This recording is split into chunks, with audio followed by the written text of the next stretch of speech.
17ই ফেব্রুয়ারি আন্দোলন শুরু করেছিলাম। আপনাদের নিশ্চয়ই মনে আছে 4 অক্টোবর একটি প্রজ্ঞাপনের মধ্যে দিয়ে প্রথম এবং দ্বিতীয় শ্রেণীর চাকরিতে কোটা বাতিল করা হয়েছিল। প্রায় 8 মাসেরও অধিক সময় এই কোটা সংস্কার নিয়ে আমরা আন্দোলন করেছি। সেই আন্দোলন করতে গিয়ে কখনো হাজার হাজার শিক্ষার্থী, লক্ষ লক্ষ শিক্ষার্থী রাজপথে নেমে এসেছে, সমর্থন পেয়েছি। আবার ছাত্রলীগের দানবরা যখন হামলা করেছে, প্রশাসন যখন আমাদের সহকর্মীদের উপরে দমন পীড়ন চালিয়েছে, অনেকেই হয়তো দাঁড়ায় নাই, কিন্তু আমরা লেগেছিলাম বিধায় আমরা দাবি আদায় করতে পেরেছি।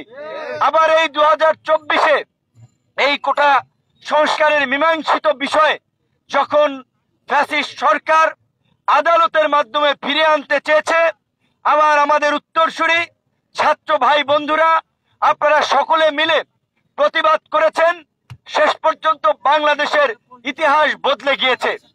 এই বদলে যাওয়া ইতিহাসের নায়কেরা, মানে এই বদলের নায়কেরা, এই নতুন ইতিহাস যারা রচনা করেছে, যেই বৈষম্য নিরসন করার জন্য বৈষম্য বিরোধী আন্দোলনের মধ্য দিয়ে একটি রেজিমের পতন হয়েছে, সেই সময়ে বিভিন্ন শিক্ষা প্রতিষ্ঠানের শিক্ষার্থীরা তাদের অধিকারের কথা বলতে গিয়ে বিশ্ববিদ্যালয় থেকে বহিষ্কার হবে, এই রাজু ভাস্কর্যের ধুলাবালির মধ্যে অনশন করবে, এই ধরনের পরিস্থিতি বা চিত্র আমরা প্রত্যাশা করি নাই।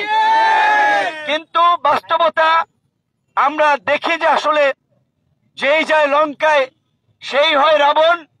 শিক্ষার্থীদের পাশে কিংবা শিক্ষার্থীদের সমর্থন নিয়ে নেতা হয়, সরকার গঠন হয়, কিন্তু শিক্ষার্থীদের আবার দাবি আদায়ের জন্য রাস্তায় নামতে আপনারা দেখেছেন। পলিটেকনিকের শিক্ষার্থীরা রাস্তায়, কুয়েটের শিক্ষার্থীরা রাস্তায় ছিল, আপনারা রাস্তায় আছেন। কিন্তু আমি সরকারকে একটা কথা বলতে চাই, 2018 সাল তথা এই কোটা সংস্কার আন্দোলনে আমরা নেতৃত্ব দিয়েছিলাম।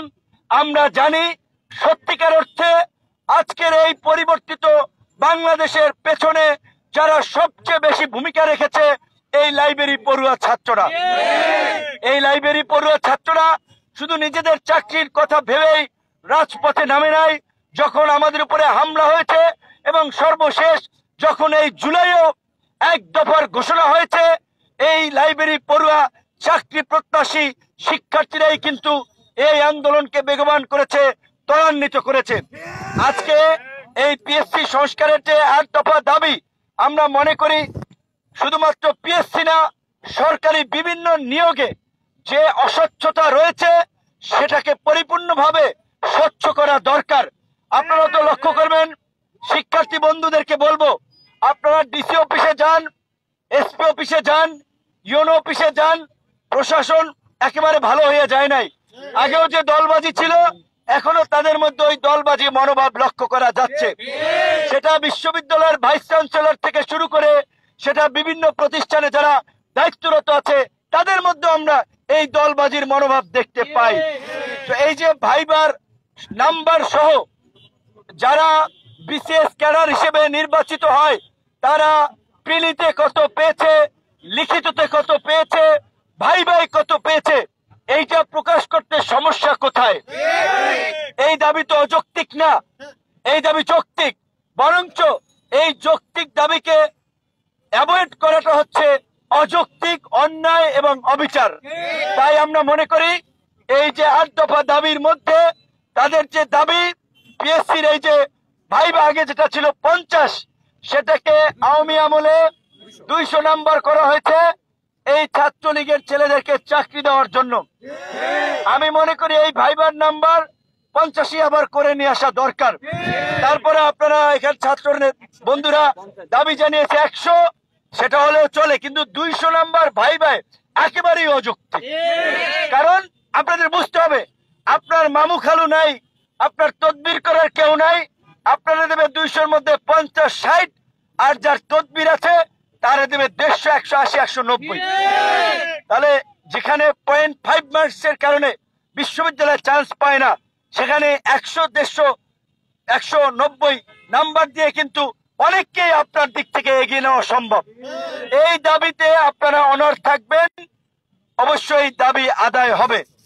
দ্বিতীয়ত, এই যে প্রশ্ন ফাঁসের যে চক্র আমরা দীর্ঘদিন ধরে লক্ষ্য করছি, ঢাকা বিশ্ববিদ্যালয়ের পরীক্ষার প্রশ্নপত্র ফাঁস, মেডিকেলের প্রশ্নপত্র ফাঁস, সর্বশেষ মেধাবীদের যে একটা আশা আকাঙ্ক্ষার জায়গা ছিল যে পিএসসির পরীক্ষাটা নিরপেক্ষ হয়, আমরা সেখানে দেখলাম একজন ড্রাইভার পিএসসির প্রশ্নপত্র ফাঁস করে। এই ড্রাইভারের সাথে আরো কারা কারা জড়িত ছিল এই প্রশ্ন ফাঁসের, কারা চাকরিতে পরীক্ষা দিয়ে চাকরিতে ঢুকেছে, সেই বিষয়ে কিন্তু ওইভাবে ইনভেস্টিগেশন করা হয় নাই। এখন যদি ঢালাওভাবে পরীক্ষাগুলো বাদ দেওয়া হয়, তাহলে এটা শিক্ষার্থীদের প্রতি অবিচার করা হবে। যারা এই প্রশ্ন ফাঁসের মাধ্যমে চাকরিতে ঢুকেছে, প্রমাণের ভিত্তিতে তাদেরকে চাকরিচ্যুত করার আমরা দাবি জানাই। এবং আমার খুব এটা খারাপ লাগে, 35-এর আন্দোলন বলেন কিংবা এই পিএসসি সংস্কার আন্দোলন বলেন, শিক্ষার্থীরা যখন বিভিন্ন দায়িত্বশীল কর্তৃপক্ষের সাথে কথা বলতে যায়, কেউ মূল্যায়ন করে না। একটা স্মারকলিপি দিলে সেইখানেও ঘাড় ধাক্কাধাক্কি করা হয় এবং একটা যৌক্তিক আন্দোলন করলে লাঠিচার্জ করা হয়। এই পুলিশ প্রশাসনকে আমরা পরিষ্কারভাবেই জানিয়ে দিতে চাই, শিক্ষার্থীদের একটা বিদ্রোহ বিপ্লবের মাধ্যমে এই জুলাই পরিবর্তন চোখের সামনে আপনারা দেখেছেন। কাজী শিক্ষার্থীদের সাথে আচরণের ক্ষেত্রে অবশ্যই আপনারা সহানুভূতিশীল এবং সহনশীল হবেন, অন্যথায় শিক্ষার্থীরা যদি গরম হয়ে যায়, সারা বাংলাদেশ কিন্তু জ্বলে উঠবে। এখানে পিএসসিতে এই যে আরেকটা আমলাতান্ত্রিক জটিলতা, একটা বিসিএস নিয়োগের ক্ষেত্রে 3-4 বছর লেগে যায়। আমার মনে হয় যদি কর্তৃপক্ষ চায় 1 বছরের মধ্যে নিয়োগ প্রক্রিয়া সম্পন্ন করতে পারে, এবং আমরা অনুরোধ করব 1 বছরের মধ্যে এই নিয়োগ প্রক্রিয়া সম্পন্ন করার। এবং একটা পরীক্ষার দেখা যায় রিটেন চলে, আরেকটা পরীক্ষার ভাইবার ডেট দিয়ে দেয়। এইটা একটা প্রহসন। এটা আমি মনে করি একেবারে বিবেকহীন কাজ। এটা তো তারা শিক্ষিত মানুষ, উচ্চ শিক্ষিত মানুষ, তাদের আমলে নেওয়া দরকার যে স্বাভাবিকভাবেই শিক্ষার্থীরা একটা যে সময় পরীক্ষা দিচ্ছে, আরেকটা পরীক্ষার জন্য ডাকা হলে 2 দিক থেকে মানসিক চাপ। তো এই কারণে এই পরীক্ষার